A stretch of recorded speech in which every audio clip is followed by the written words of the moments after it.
नमस्कार, मी सर्वांचं स्वागत करतो हवामान अपडेट या आपल्या यूट्यूब चॅनलवरती. मी हवामान अभ्यासक नेत्याचं होतो ना. आपण पाहणार आहोत बंगालच्या उपसागरामध्ये कमी दाबाचं क्षेत्र तयार झालं. याचबरोबर त्याचं रूपांतर जे आहे ते डिप्रेशन, तसेच डीप डिप्रेशन आणि त्याचं सायक्लोनिक स्ट्रॉम होण्याची दाट शक्यता आहे.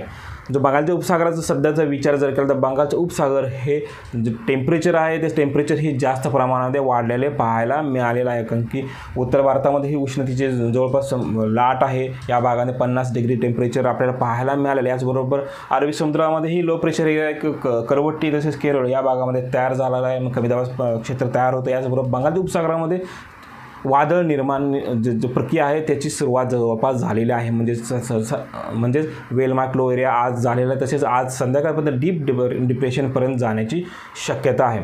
सर्वप्रथम पाहिलं बंगालच्या सागर हा सध्या खूप ॲक्टिव्ह आहे. याचबरोबर त्याचं जे टेम्परेचर आहे ते टेम्परेचर 29 ते 30पर्यंत आहे. व येणाऱ्या 24 तासामध्ये जर टेम्परेचरमध्ये अजून वाढ झाली म्हणजेच 30 ते 31 व 32 टेम्परेचरपर्यंत जर गेलं तर हे सायक्लोनिक स्टॉर्म सिव्हिअर व एक्स्ट्रीमली सिव्हिअर होण्याची शक्यता आहे. म्हणजे भीषण चक्रवात होण्याची दाट शक्यता आहे. याचबरोबर याचा जर फोरकास्ट आपण जर पाहिला वेदर फोरकास्टचे दोन मॉडेल आहेत. जवळपास GFS मॉडेल आहे आणि ECMWF मॉडेल आहे. आपण जर ECMWF वेदर फोरकास्ट मॉडेलनुसार जर पाहिलं तर सायक्लोनिक स्टॉर्म आज वेलमार्क लो एरिया झाला आहे. डिप्रेशन तयार होणार आहे. याचबरोबर सायक्लोनिक स्टॉर्म उद्याच्याला तयार होणार आहे आणि त्याचं जे विंड स्पीड असेल ते 31 KT एवढं असेल. म्हणजे जवळपास 70 ते 80 किलोमीटर प्रति तास एवढ्या वेगाने वारा वाहणार आहे. त्याच्यानंतर तो सायक्लोनिक स्टॉर्म बनणार आहे.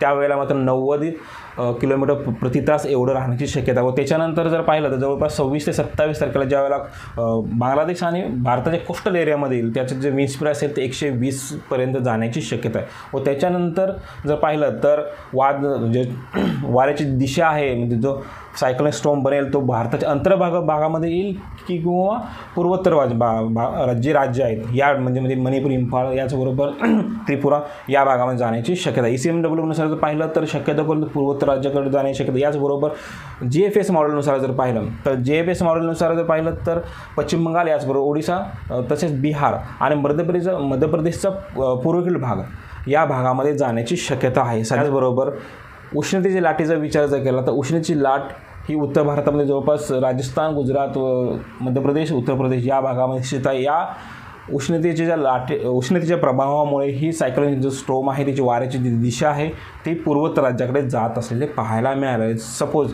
JFS मॉडेलनुसार जर भारताच्या भागामध्ये येऊन तो भारतात म्हणजे मध्य प्रदेश याचबरोबर उत्तर प्रदेश, बिहार या भागामध्ये जर रिकव्हर जर केला तर उत्तरेकडील जे उष्ण वारा आहे त्या भागामध्ये पावसाची शक्यता आहे. त्या भागामध्ये उष्णतेची जी लाट आहे ती थोड्याफार कमी प्रमाणात पाहायला मिळण्याची शक्यता आहे. याचबरोबर मान्सून 2024चा जर विचार जर केला तर त्याची जी पुढची वाटचाल आहे ती अजून त्याच ठिकाणी आहे. म्हणजेच पोर्टब्लेअरचा उत्तरेकडील भाग याचबरोबर श्रीलंका आणि माले या भागामध्ये स्थित आहे. जसं जसं वादळ पुढे सरकत जाईल त्याचप्रमाणे मान्सूनची आगेचूक होण्याची दाट शक्यता आहे. व आजपासून जर पाहिलं तर जो 5 ते 6 दिवसानंतर म्हणजेच 1 जूनला केरळमध्ये दाखल होत असतो. सामान्य जी डेट आहे त्याच वेळेला मान्सून कला येण्याची शक्यता आहे. त्याच्यानंतर MDच्या फोरकास्टनुसार जर पाहिलं तर 23 तारखेला वेल मार्क लो एरिया तयार झाला आहे. याच्यानंतर जी विंड स्पीड आहे ती हळूहळू वाढणार आहे व त्याची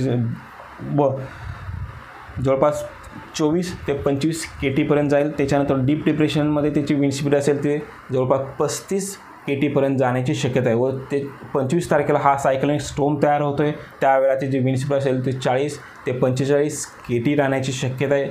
व जवळपास 70 ते 80 किलोमीटर प्रति तास एवढ्या वेगाने त्या ठिकाणी वारे वाहणार आहेत. याचबरोबर 25 तारखेला हा सायक्लोनिक स्टॉर्म अजून स्ट्रॉंग होईल कारण की बंगालच्या उपसागरामध्ये जे समुद्राचं तापमान आहे ते जवळपास वाढण्याची शक्यता आहे. म्हणजेच सध्या स्थितीला जर पाहिलं तर 30 डिग्री टेम्परेचर आहे व त्याच्यानंतर 1 ते 2% वाढण्याची शक्यता. 31 ते 32 ज्याला टेम्परेचर त्याचं जे वादळ आहे ते अतिशय भीषण पद्धतीने रूपांतर होण्याची शक्यता म्हणजे वेरी सायक्लोनिक स्टॉर्म बनण्याची शक्यता किंवा सिव्हिअर सायक्लोनिक स्टॉर्म त्या ठिकाणी बनू शकतं. याचबरोबर 26 तारखेला जर विचार केला तर सिव्हिअर सायक्लोनिक स्टॉर्म बनणार आहे. त्यावेळेला जे विंड स्पीड असेल ते 110 ते 120 किलोमीटर प्रति तास एवढ्या वेगाने वारे वाहणार आहेत. त्याचबरोबर 27 तारखेला लँडफॉल होण्याची दाट शक्यता आहे. तर बांगलादेश आणि पश्चिम बंगाल या समुद्रकिनारी धडकण्याची शक्यता आहे.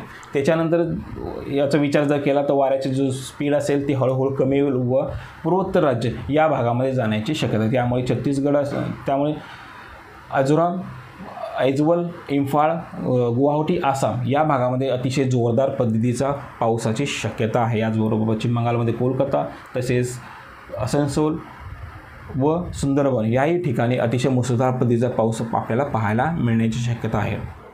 हे होतं सायक्लोनिक स्टॉर्म रिमलचं अपडेट. जर आता आपण हवामान अपडेट या यूट्यूब चॅनल सबस्क्राईब जर केलं नसेल कृपया सबस्क्राईब करा, बेल आयकॉन नक्की क्लिक करा. धन्यवाद.